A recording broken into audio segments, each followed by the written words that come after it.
right, everyone. Let's look at the number board. The number Miss Greer chose was the number 50.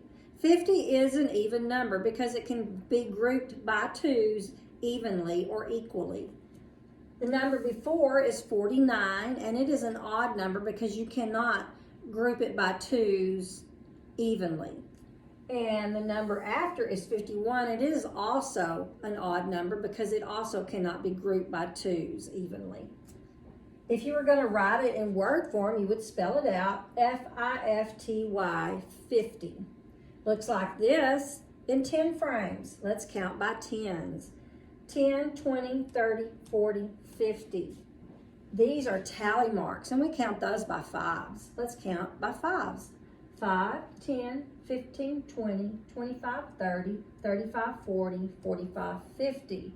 These are bushels. If you went to the market and you bought something by a bushel, they would weigh it out. But we count ours by tens. 10, 20, 30, 40, 50. Now, 50 is an even number because it ends in a 0. Even numbers are 2, 4, 6, 8, and 0. 49 is an odd number because it ends in a 9.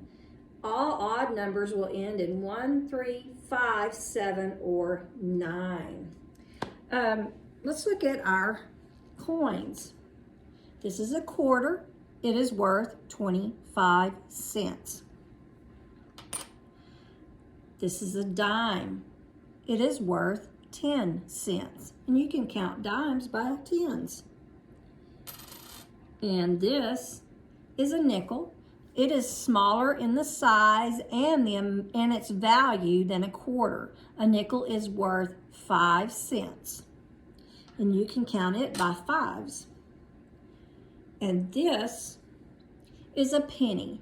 A penny is worth 1 cent, and you can always tell a penny because it has that copper color. It is not silver like the rest of our coins.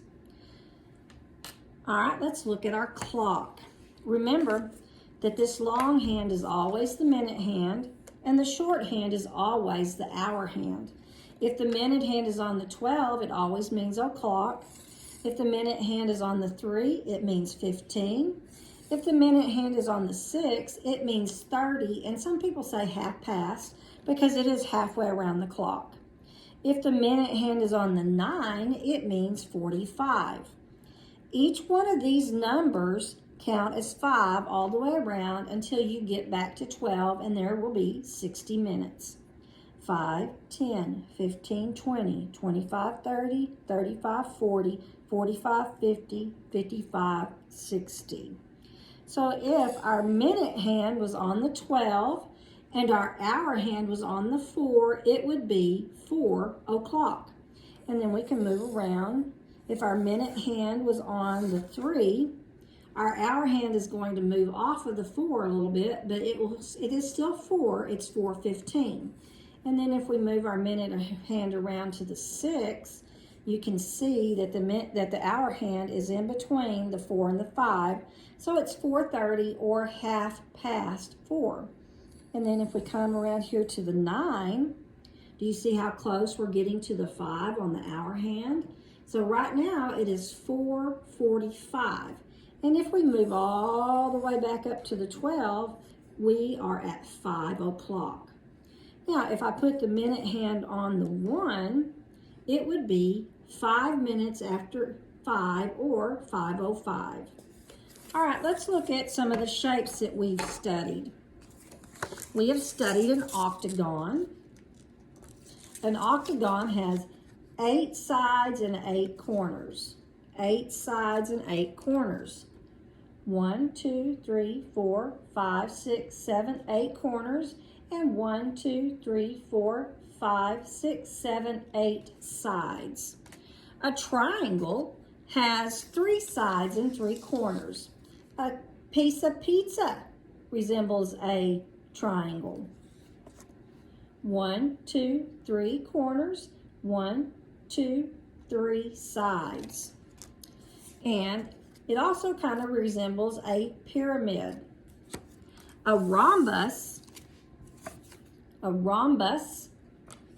resembles a kite or a diamond, and it has 1, 2, 3, 4 corners and 1, 2, 3, 4 sides. And we have done a hexagon. A hexagon kind of resembles a fish tank, and it has 1, 2, 3, 4, 5, 6 sides and 1, 2, 3, 4, 5, 6 corners. Let's look at a new shape today. Let's look at a rectangle. A rectangle is longer than a square. A rectangle has 4 sides and 4 corners. 1, 2, 3, 4 corners and 1, 2, 3, 4 sides. All right, friends, I hope that y'all have a great rest of your day, and I will see you tomorrow.